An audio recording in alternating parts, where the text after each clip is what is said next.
le grand 2. Donc un début de grand 2 où on va faire des rappels. En fait, pour très honnête avec vous, je vais vraiment me répéter.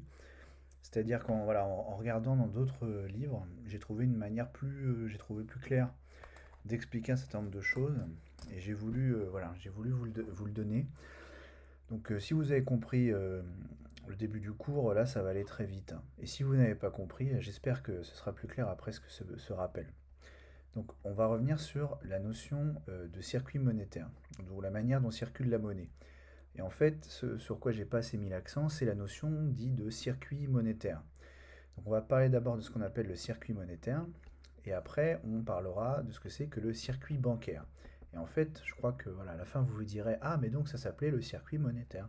Et ça, c'était le circuit bancaire. Donc, en fait, vous savez déjà les choses, mais vous ne saviez pas comment on les nommait.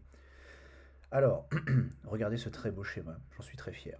J'en suis très fier. Donc voici un circuit monétaire. Vous voyez, c'est un circuit de course sur lequel circulent des euros. Voilà, et c'est le circuit monétaire de la Société Générale. Et j'ai bien précisé, donc voilà, j'ai fait un cadre noir pour bien préciser qu'il y a une frontière étanche et que en gros les euros qui circulent dans le circuit monétaire Société Générale, c'est des euros Société Générale, on va dire. C'est de la monnaie scripturale Société Générale. De la même façon qu'il existe de la monnaie scripturale, de la monnaie banque centrale, il y a de la monnaie scripturale typiquement Société Générale, que seule la Société Générale peut comment dire, faire circuler sur les comptes de ses clients. Donc là, c'est une frontière étanche par rapport aux autres circuits monétaires. Alors, c'est ce que j'explique ici. Donc, on parle de circuit monétaire pour désigner une zone où une banque commerciale a le pouvoir de faire circuler de la monnaie scripturale comme bon lui semble. D'accord. La banque fait ce qu'elle veut, elle peut faire circuler de la monnaie d'un compte à un autre par un jeu d'écriture comptable. C'est elle qui décide de tout ça. Tout circuit monétaire est composé de trois éléments. Il y a d'abord une monnaie scripturale qui lui est propre. D'accord. C'est une monnaie scripturale qui circule sur ses comptes, qui lui est propre. Donc là, c'est la monnaie scripturale, on va dire, Société Générale. Il faut également, pour qu'il y ait un circuit monétaire, un ensemble d'agents qui disposent de cette monnaie sur un compte à vue. Donc c'est les clients, c'est-à-dire les clients d'une même banque. Ok. Et enfin, il faut un organisme interne qui va se charger de faire circuler cette monnaie scripturale entre les comptes des clients afin de régler les dettes des uns envers les autres ou pour exécuter un certain nombre de virements quand les clients le souhaitent. Donc il faut qu'il y ait un organisme dans ce circuit monétaire qui a la capacité technique de faire circuler la monnaie d'un compte à l'autre, de réaliser ce qu'on appelle la compensation. La compensation, c'est juste on se règle nos dettes, quoi. Alors remarque, le circuit monétaire d'une banque lui étant spécifique, et comme ce circuit est étanche, c'est-à-dire que la monnaie scripturale ne circule qu'entre les clients de cette même banque, la banque peut créer autant de monnaie scripturale qu'elle désire en accordant des crédits. En principe, hein. Ça, on fait l'hypothèse d'un monde où il n'y aurait qu'une seule banque, hein, et tous les clients seraient dans cette banque. Là, on aurait une banque qui peut accorder autant de crédits qu'elle veut.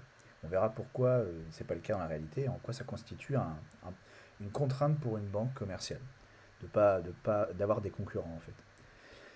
Car lorsque ses clients réalisent des transactions, il lui suffit de faire circuler cette monnaie scripturale d'un compte à un autre, compensation.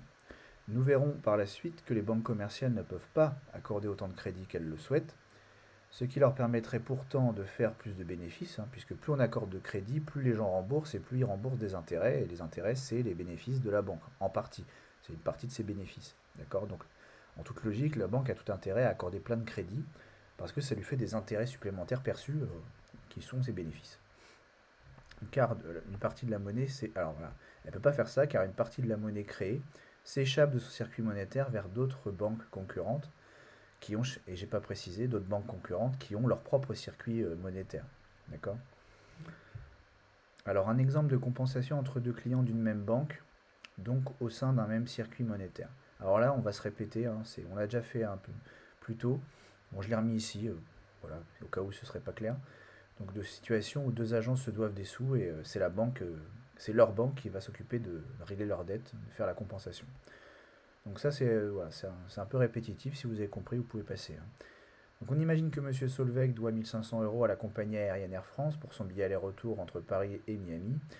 Par conséquent, Monsieur Solveig a une dette envers Air France de 1500 euros. Et leur banque doit donc mettre en œuvre la compensation, c'est-à-dire faire le virement nécessaire de l'un à l'autre. Ce virement, ouais, je ne sais pas pourquoi il me propose ça, lui. Ce virement se fait donc au sein du même circuit monétaire, on pourrait dire dans un langage un peu, voilà, en langage courant, en interne, et à l'intérieur de la banque, en famille, on va dire, en interne. Alors, comment ça se passe comptablement? Donc, comme il existe de nombreuses banques commerciales ayant chacune leur propre circuit monétaire, ah oui, alors pardon, comment ça se passe en fait, ça c'est la suite du cours. Comment ça se passe, c'est ici. Donc tout simplement, comme les deux agents, ils ont leur compte à la Société Générale, c'est super simple. La banque, elle a juste à faire la compensation. Environ 1500 euros depuis le compte de Monsieur Solveig jusqu'au compte de Air France. Donc Air France, le solde de son compte va augmenter de 1500 euros. Et comme Monsieur Solveig, bah, c'est lui qui paye, bah, le solde de son compte, à lui, va diminuer de 1500 euros. Donc encore une fois, ça ne change rien au total du passif, hein, et donc ni au total de l'actif. C'est juste la répartition des, des montants entre les clients qui est changée. Alors comme il existe de nombreuses banques commerciales ayant chacune leur propre circuit monétaire interne, comment font-elles pour se régler les dettes qu'elles ont les unes envers les autres? Effectivement, bonne question, Jamie. Parce que les banques, voilà, il y a les banques concurrentes et tous les clients n'ont pas leur compte dans la même banque. Alors comment on va faire pour assurer la compensation entre banques concurrentes?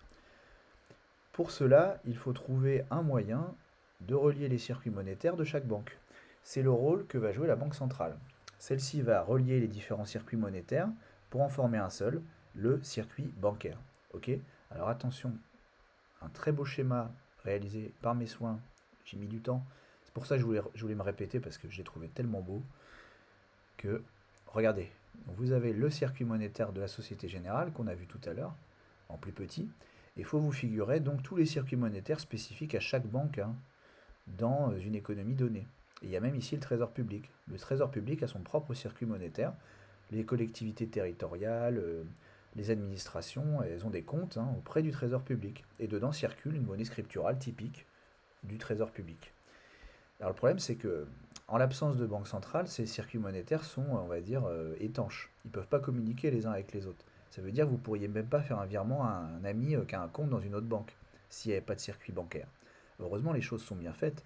Il y a un circuit bancaire. C'est-à-dire qu'il y a la banque centrale, qui est un peu la chef de toutes les autres banques commerciales, et elle va s'assurer que de la monnaie circule entre les circuits monétaires de chaque banque. Et c'est une monnaie spéciale qui s'appelle la fameuse monnaie centrale. Et la banque centrale qui est ici, eh bien, elle aura un compte au passif de son bilan, les comptes de chaque banque commerciale, y compris le Trésor public, avec que de la monnaie centrale dessus, et la compensation se fera auprès, comment dire, entre chacun de ces comptes. Et là, on arrive à faire circuler de la monnaie d'un circuit monétaire à un autre. Voilà, c'est ça la vraie architecture du système bancaire, c'est celle-là. J'avais fait un schéma un peu simplifié l'autre fois, pas très explicatif. Celui-ci est quand même, je pense, un peu plus parlant. Et vous constatez que c'est pas la même monnaie qui circule. Alors moi, j'ai fait des euros jaunes et bleus parce que chaque monnaie est spécifique à son circuit monétaire. Là, c'est des euros blancs et noirs parce que c'est de la monnaie centrale. C'est toujours des euros, mais ils circulent pas par les mêmes canaux et on peut pas, les banques commerciales ne peuvent pas en fabriquer de ces euros-là. C'est que la banque centrale qui peut. D'accord? Ça fait que du coup, bon, elles doivent faire attention, les banques commerciales, à ce qu'elles font de leur monnaie centrale. Parce que si elles les dépensent bêtement, bah après elles en ont plus, elles ne peuvent pas en fabriquer. Donc ça les oblige à faire attention. Alors voyons, à l'aide d'un exemple, comment la Banque centrale assure la compensation entre les banques commerciales, c'est-à-dire comment se déroule le règlement des dettes qu'elles ont les unes envers les autres en raison des transactions réalisées par leurs clients respectifs. Imaginons un circuit bancaire composé de seulement deux banques commerciales. Donc vous imaginez, voyez, ce schéma, mais au lieu d'avoir 5 cases là, vous en avez que deux, et il y a quand même la Banque centrale au-dessus. Donc Société Générale et Crédit Agricole, euh, et donc une banque centrale. Et on a deux clients, donc on a Monsieur Sneck qui a un compte à la Société Générale et Monsieur Mercer qui a un compte au Crédit Agricole. Dans un premier temps, Non, c'est la petite histoire hein, qu'on se raconte. Donc Monsieur Snake obtient un crédit de 5 000 € de la part de sa banque, la Société Générale. On suppose, on suppose que son compte à vue était à 0 € avant cela, d'accord? On part du principe qu'il n'avait rien sur son compte et il va se retrouver avec 5 000 € parce qu'il a eu un crédit, il a obtenu un crédit. Pour rappel, un crédit constitue une créance de la banque sur son client. Ok. Ce crédit s'inscrit donc à l'actif de son bilan, c'est ce qu'elle possède, tandis qu'au passif, c'est le compte à vue du client, c'est le compte à vue du client qui a obtenu le crédit qui augmente, car la banque devra désormais cette somme à son client euh, s'il désire, s'il désire s'en servir pour réaliser des transactions. Bon, j'espère que vous avez compris hein, pourquoi est-ce qu'on met tel élément à l'actif et l'autre au passif. Alors, avant-après. Donc là, c'est que se passe-t-il comptablement quand le client, Monsieur Snake, obtient un crédit? Au départ, il n'y a rien. Le solde de son compte est égal à 0. Il n'a rien sur son compte. Et après, il a 5 000 €. D'accord? On crédite son compte de 5 000 €. Mais la banque, comme c'est un crédit, elle détient une créance sur Monsieur Snake. Donc, elle va enregistrer dans le poste crédit accordé à Monsieur Snake. Ou alors, on aurait pu écrire créance sur Monsieur Snake de 5 000 €. D'accord? Puisque c'est une créance. Vous avez compris, donc les deux côtés du bilan augmentent de 5 000 €. Ce qui fait qu'il il y a toujours égalité entre actif et passif. Hein. Le bilan est toujours équilibré. Donc plus 5 000, plus 5 000. Alors la suite de notre histoire. Dans un second temps, Monsieur Snake va régler par chèque l'achat de divers matériels à Monsieur Mercer pour un montant de 2 000 €. Monsieur Mercer dépose ce chèque à sa banque, le Crédit Agricole, qui va alors créditer son compte de 2 000 €. Si Monsieur Snake a bien réglé sa dette à Monsieur Mercer, ce n'est pas encore le cas de leurs banques respectives. Comme je vous disais dans une vidéo précédente, que ce soit un paiement par carte ou par chèque, c'est avant tout, les clients des banques, c'est avant tout des autorisations de virement qu'ils transmettent à leur banque. Ils disent oui, non, c'est bon, j'ai des sous, c'est ok, vous pouvez faire le virement, il n'y a pas de problème. Donc déposer un chèque, c'est pareil. Hein. Si au niveau des comptes, on voit les sous qui se sont déplacés, les vrais sous, c'est-à-dire la monnaie centrale, elle n'a pas encore été déplacée pour l'instant.